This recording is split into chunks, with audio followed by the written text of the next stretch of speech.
Hi folks, Oisín here. Just a heads up, this is the second of a two-part episode about loyalism. So if you haven't heard the first episode, I'd recommend you go back and listen to that first and then come back here. Thank you, now let's get on with it.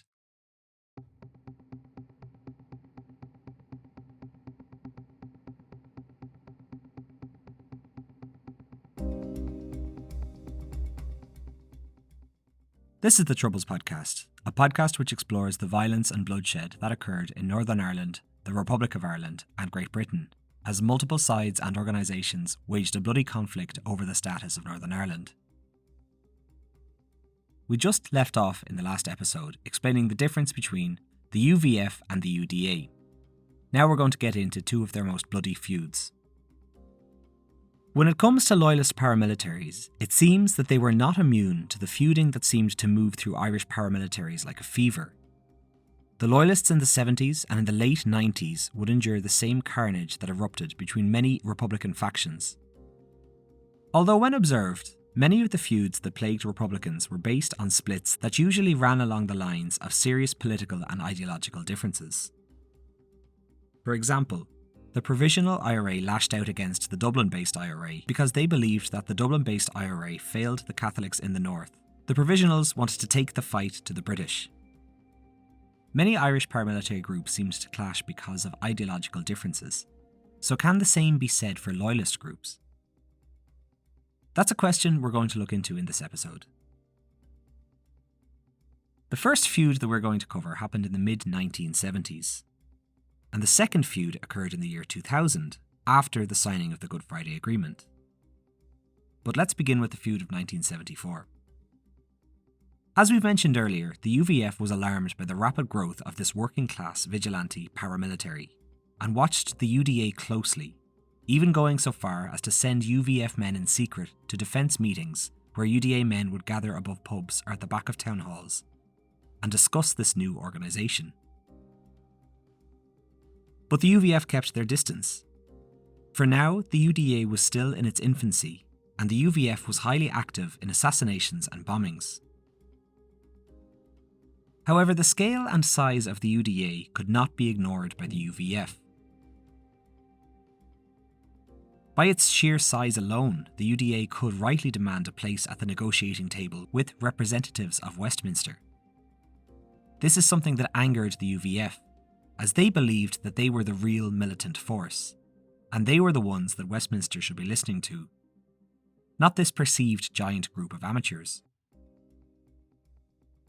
The first signs of trouble between the two groups came when the UVF claimed that the UDA were unfairly taking credit for their bombings that were taking place throughout Belfast in the early 70s. When these bombings happened, the UDA would use the false group name, the UFF, and claim that the bombs that were being detonated across the province were being detonated by them. They would call a news channel after the bombing took place and say something along the lines of, quote, "Captain Black speaking. The action that has been taken has been a successful mission by the UFF." This infuriated the UVF, as they saw it as another, lesser organisation taking credit for their bombing operations, which were not only hard to pull off but also highly dangerous. And it also should be said that carrying out bombings was something that even the most hardened loyalists were never too eager to volunteer for. So many in the UVF saw the UDA stealing credit for these attacks as a spit in the face to their men. As well as that, the UDA were also in their infancy and woefully underarmed, having only pistols and World War II shotguns at their disposal. Whereas the UVF had many former British Army members and far more skilled operatives. Yet the UDA's ability to swoop in and take credit for their actions highlights that the UVF's secrecy was a double-edged sword. It worked in their favour many times, but it also worked against them if they wanted to claim credit for these attacks. The UVF reacted to the UDA stealing their credit by publishing an article in their monthly magazine Combat after one particular bombing which took place in the Republic of Ireland, which the UDA falsely claimed was enacted by their youth wing. The UVF said that they were angered by what they called telephone terrorists, and they mocked and denounced the UDA, who they claimed pathetically spent nights sitting on the couch listening to the news, only to rush to the phone and take credit. The tone in these articles was initially light and jovial, but they soon became far more serious. In 1973, the UVF was trying to enact its first cessation of hostilities and getting its men to halt all combat operations.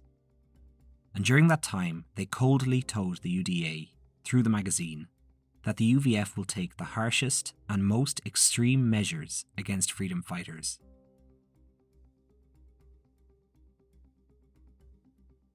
The first blood to be spilt was on Saturday the 18th of May 1974. This was the fourth day of the Ulster Workers' Strike. The two groups, the UDA and the UVF, had been cooperating in getting pubs in loyalist areas to shut down in solidarity with the workers. Another reason that the loyalists shut down the pubs was that they received many complaints from the wives of striking workers, saying that with no work due to the strike and money being tight, they hated seeing what little money their family had spent in a pub. So in an ingenious move, instead of complaining to their husbands, the wives went over their heads and spoke to the commanders of the UDA and the UVF instead. The groups respected their wishes and shut down many social clubs and pubs in loyalist areas. On that Saturday afternoon, UVF member Joe Shaw was with 3 friends when they walked into a UVF pub that had defied orders and stayed open. Allegedly, there was some mild ribbing and teasing from the locals towards Joe Shaw about his UVF group had meekly closed their local pubs, the North Star, at the behest of the UDA orders. After a few pints, Shaw and his friends said their farewell and left. However, what happens next shows that the teasing must have hit a nerve, because instead of going home, they went to the North Star bar, which lay on North Queen Street, to lift the shutters up and open their pub.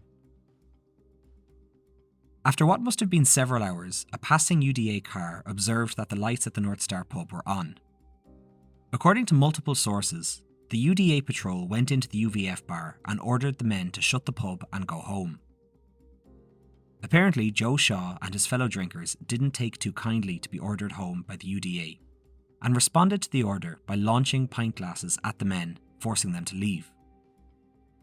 The men left under a hail of glasses, but an hour later they returned in greater numbers and headed into the North Star bar. What happened next, no one can be entirely sure of, but the UDA later came out and announced after investigating that sadly there had been what they called a fracas, and the result was deeply regretted.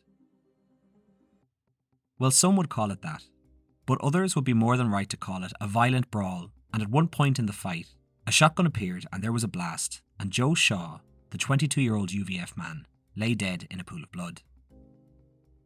This killing would have reverberations that would be felt throughout Belfast.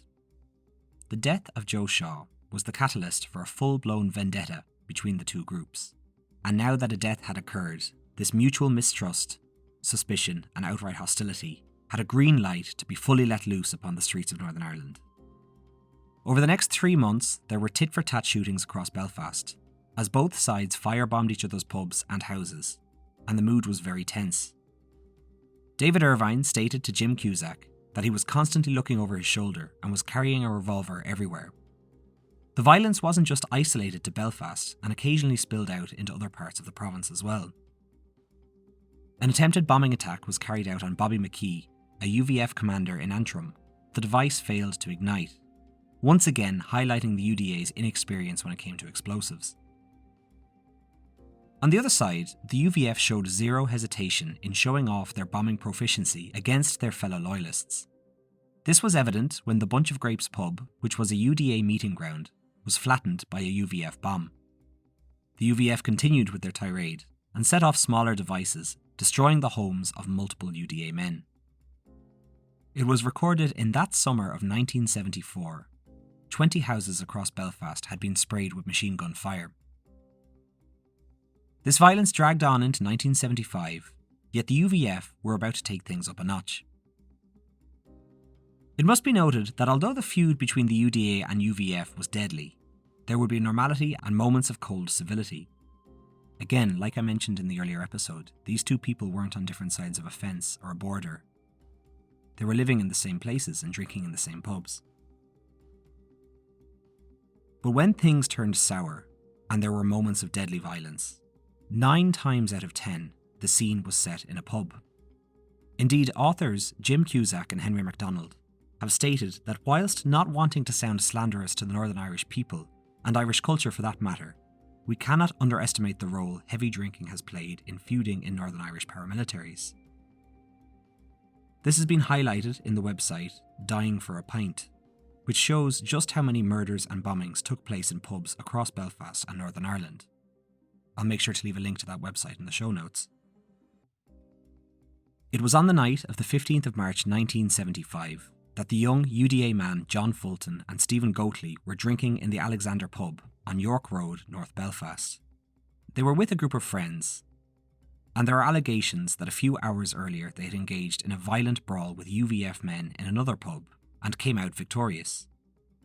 Allegedly, Stephen Goatley was playing on a bandit gambling machine, whilst John Fulton was standing further back having a pint with several others, when 3 men with balaclavas on came into the pub armed with submachine guns and opened fire on the men.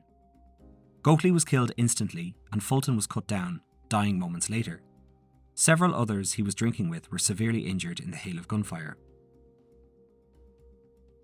The UDA response to this was immediate anger, and they published in their reports that Fulton and Goatley had been killed because they were proud and strong men who had bested the UVF hours before in a previous fight.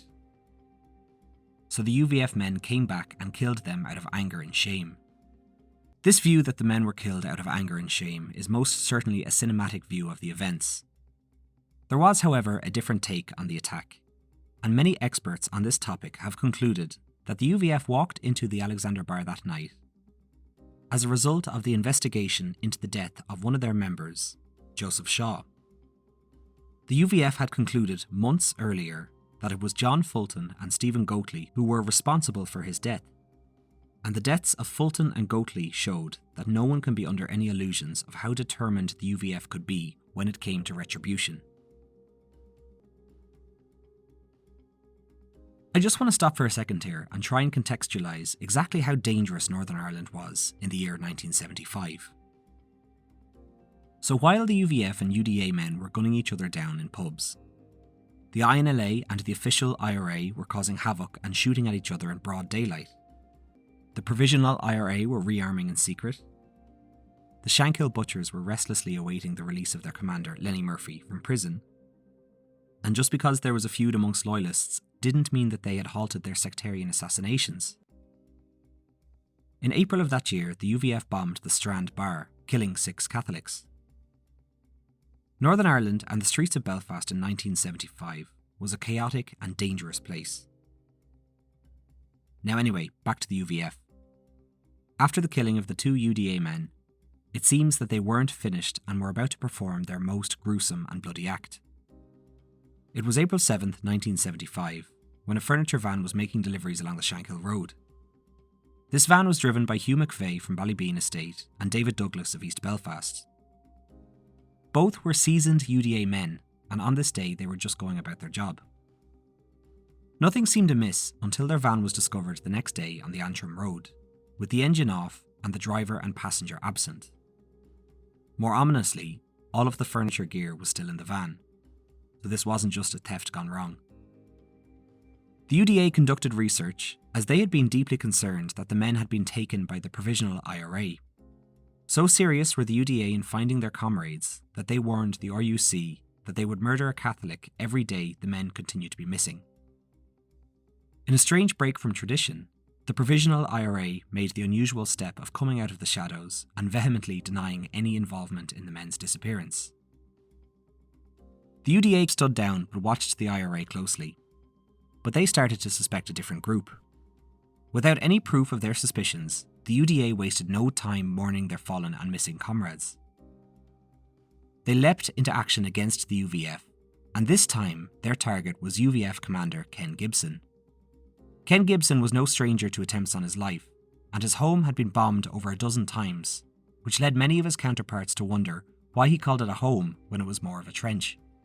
As well as that, his 16-year-old son had been hospitalised when he crossed the path of UDA men whilst out walking through Belfast. It was the 6th of May, and 2 months after the killing of Fulton and Goatley, when Ken Gibson was in East Belfast drinking in the London Bar. Ken finished his drink and walked outside, but shortly after he was ambushed by UDA men, who dragged him into a waiting car. However, Ken was no fool and viciously fought back, managing to get halfway out of the car, but breaking his arm in the process. He probably would have ended up overpowered and stuffed into the car to be taken away and killed, had it not been for the locals in London Bar. Upon witnessing what was happening, they charged out of the pub and rescued Ken, dragging him back inside the pub. The scene has been described as a savage melee. A UDA man was stabbed in the stomach and another shot with a revolver, yet the would-be kidnappers managed to get away from the London Bar mob. The UDA's suspicions that the UVF carried out these killings were confirmed in August of that year. They found out that a UVF man had fallen foul of UVF bosses and went to the RUC seeking safety.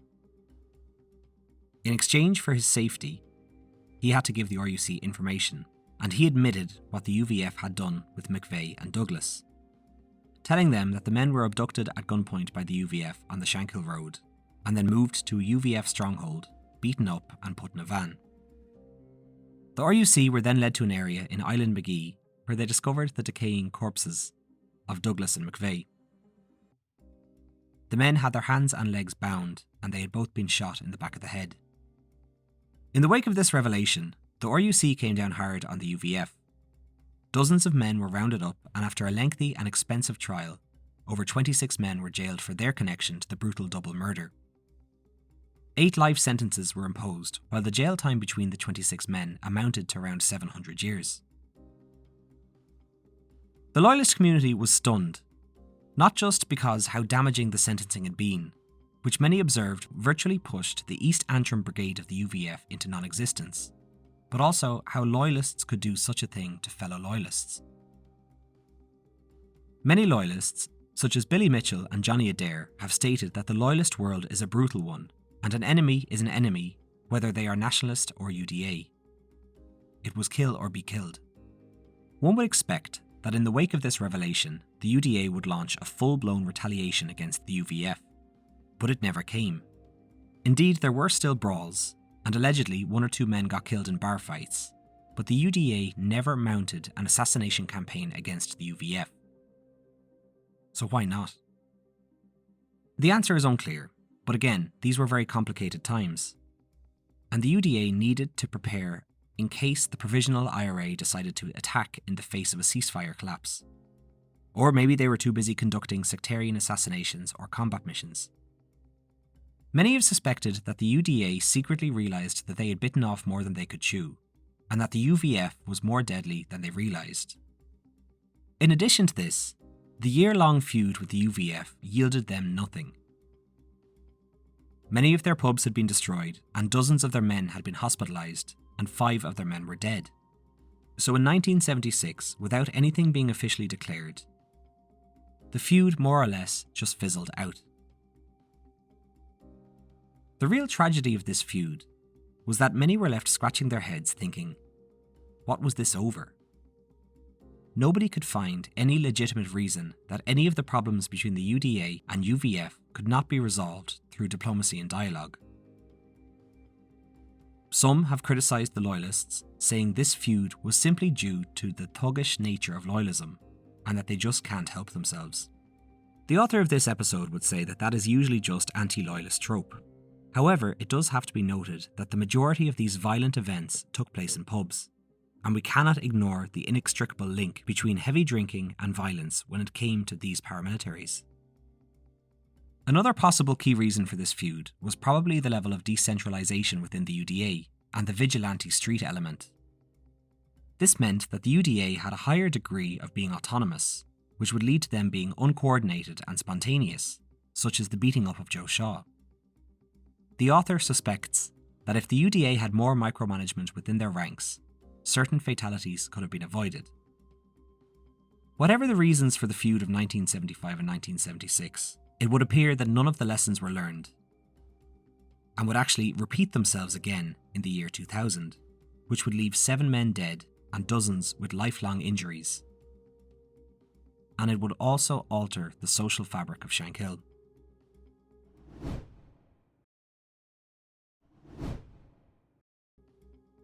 The Loyalist feud that happened in the year 2000 focuses on 2 people, Johnny Adair and Billy Wright. The weird thing about this is that Wright was a central character to this feud, even though he'd already been dead 3 years, after being executed by the INLA. The genesis of this conflict was born out of a feud between the LVF, who were Billy Wright's Loyalist volunteer force, and the UVF. Essentially, the UVF weren't happy that Billy Wright's group had broken away from them and were opposed to the peace process. The night was December 27, 1999, when the LVF were having a toast to their fallen commander in Portadown's football club. The room was adorned with Christmas decorations and LVF flags and images of Billy Wright upon the walls. The men were in mid-toast when the doors of the club burst open and 12 UVF men with balaclavas and bomber jackets ran in carrying bats, claw hammers and tire irons.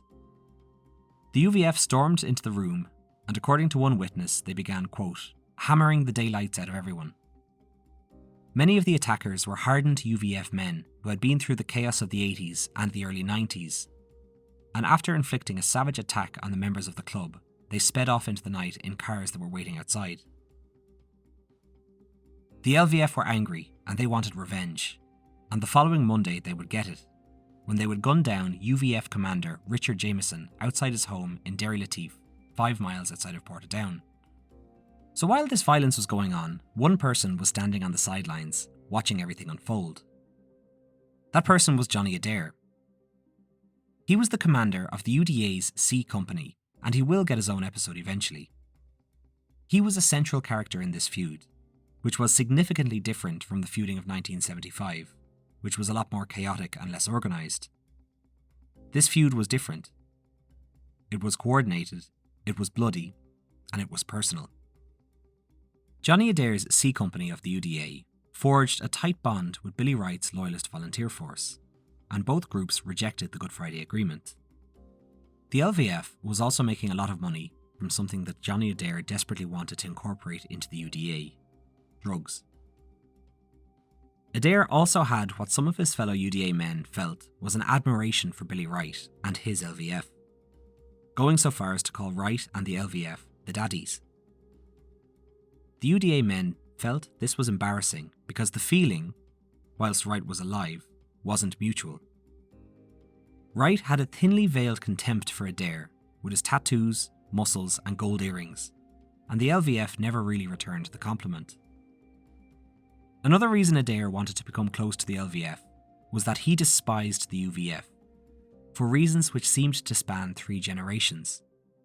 He felt the UVF thought that they were better than anyone and seemed to look down upon their fellow loyalists. And especially since Richard Jameson's death, who had been killed by the LVF. So with the fracas going on between the LVF and the UVF, Johnny Adair saw an opportunity. With Billy Wright gone and his second in command, the dangerous Mark Swinger Fulton, in jail, there was an opportunity for him to absorb the LVF under his own wing. And then he would be far stronger and at the helm of a vast drug empire. And Adair, who many of his former UDA men have confirmed was an unrelenting narcissist, simply couldn't resist the idea.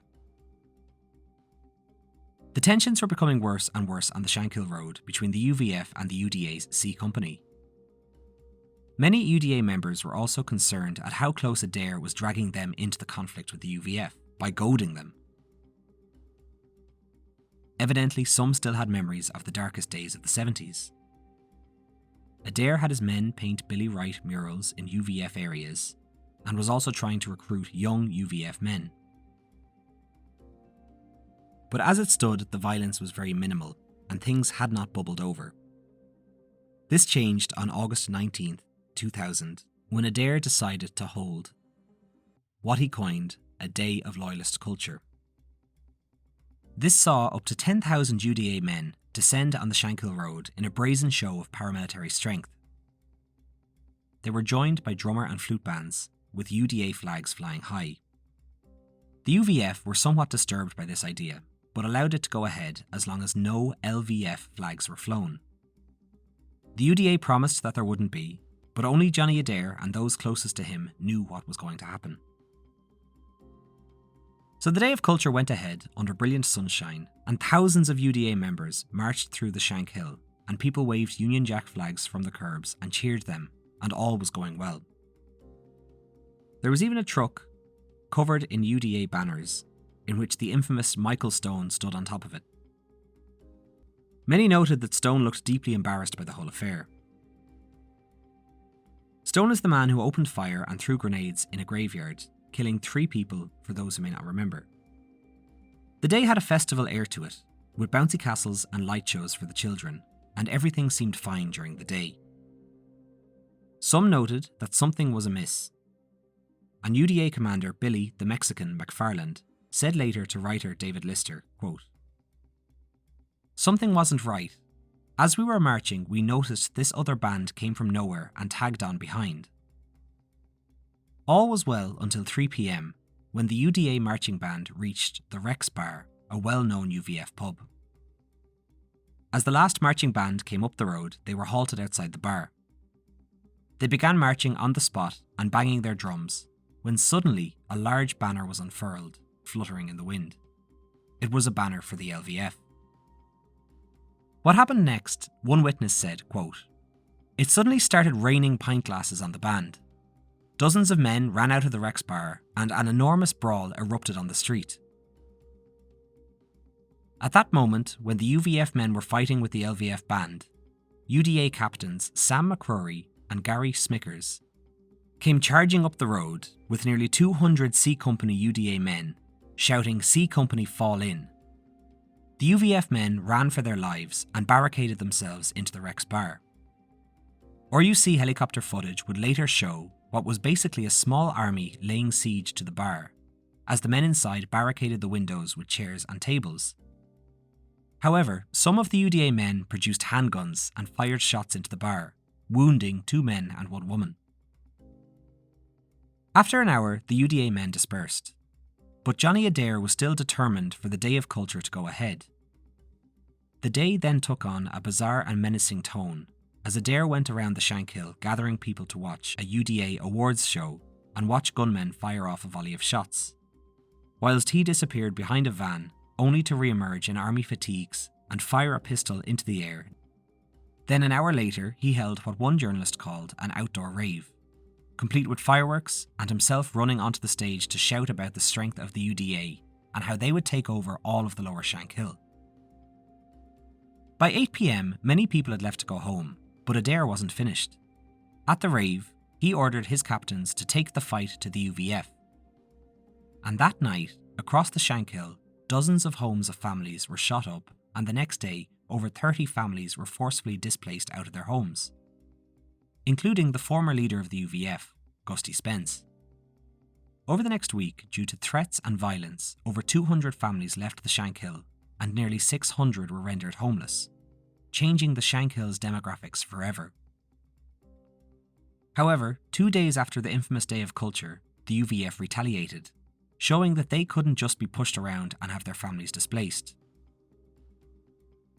There was also an anger that loyalists were fighting each other in broad daylight and dragging people out of each other's homes, in front of their shared enemy, the Provisional IRA. Many Republicans had let it be known via certain channels in the media that they had witnessed everything and found the whole affair highly amusing. Although many within the Republican camp were worried that any change to the Loyalists' command structure could affect the Good Friday Agreement and the peace lines, so they watched this very closely. On August the 21st, the UVF struck back by killing UDA commander Jackie Coulter and his friend Robert Mahood. Both men were in a Range Rover and pulled up outside a betting shop when a hooded gunman emerged out of an entry and opened fire on the men, killing Coulter instantly. Mahood would succumb to his wounds in hospital 48 hours later.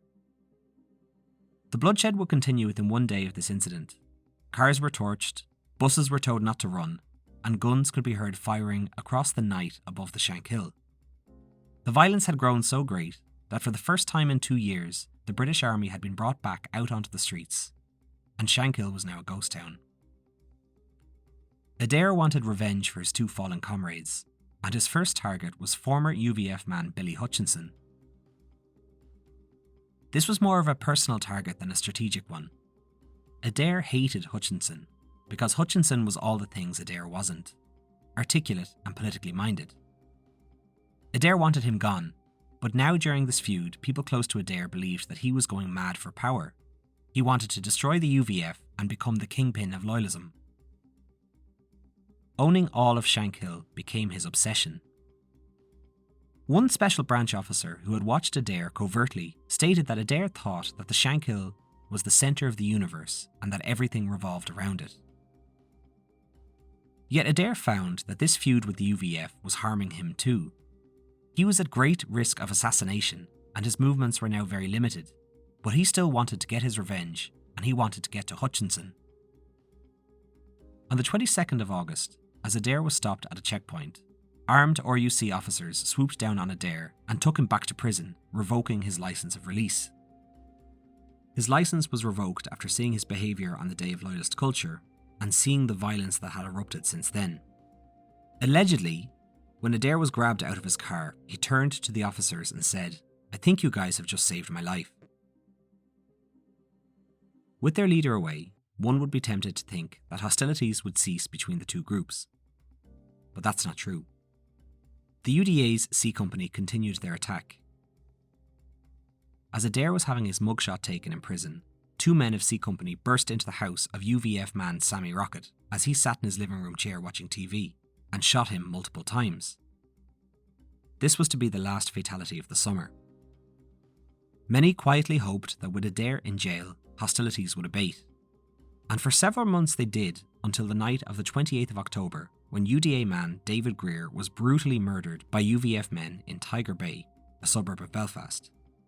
72 hours later, Bertie Rice, who was a retired UVF member who turned to politics, was working in Billy Hutchinson's office when he was shot dead by UDA men. Hours after Rice was murdered, 4 UVF men armed with sledgehammers broke down the front door of ex-UDA commander Tommy English as he was having a Halloween party with his family. They then executed him in front of his screaming wife and children. The very next day, UVF man Mark Quayle was shot dead outside his flat in Rathcoole.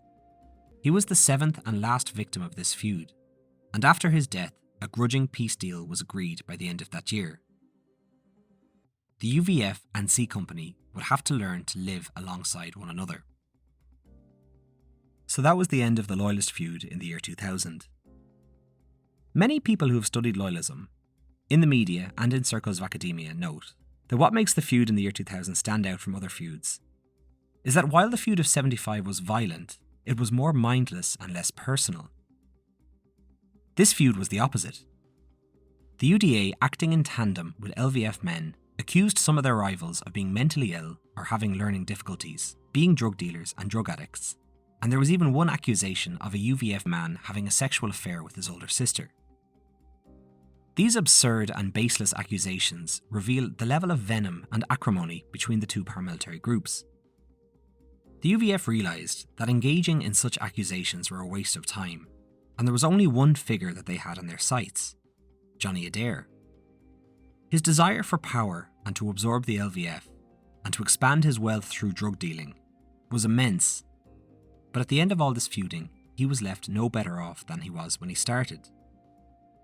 Other UDA brigade commanders and companies stayed aloof from this struggle, and it's unclear if that was out of apprehension of being sucked into a violent war with the UVF, or out of a serious dislike for Johnny Adair. Here's where things get a bit complicated.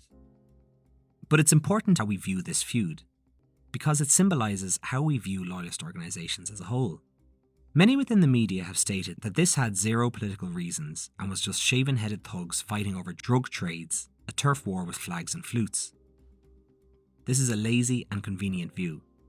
Many academics, however, have stated that while it cannot be denied that loyalists have dovetailed with criminality, this feud was more than that. It was a symbol of the struggle for recognition.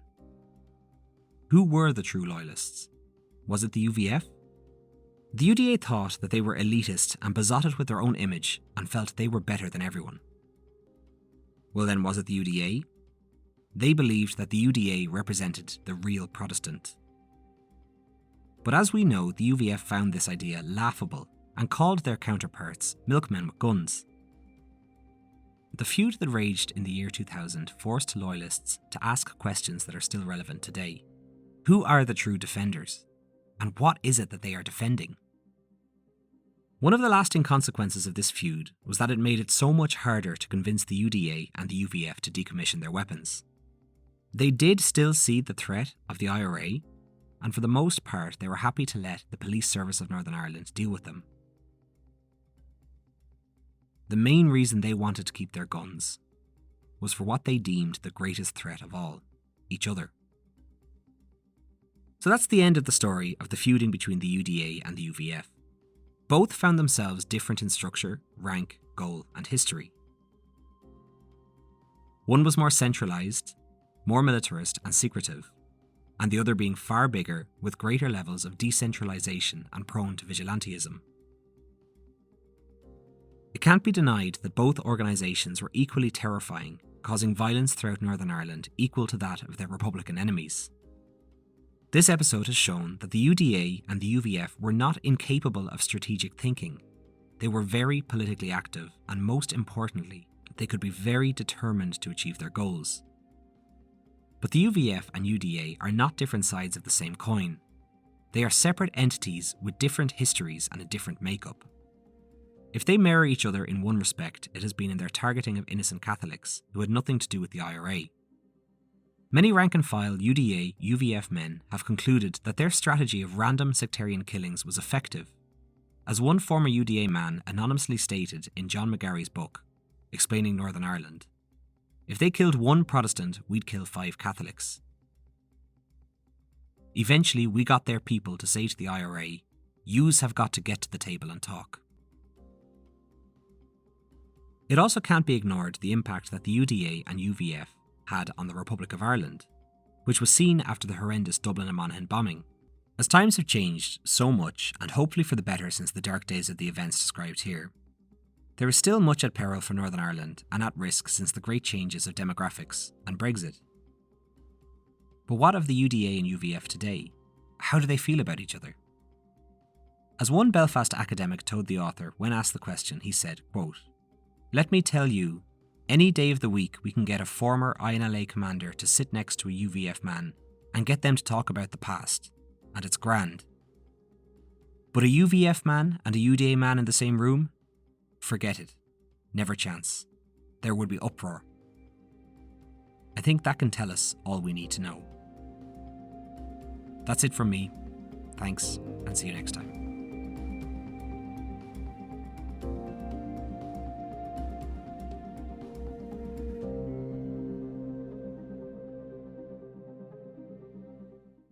I just want to say a big thanks to John for taking a week off his teaching job to focus on writing this episode.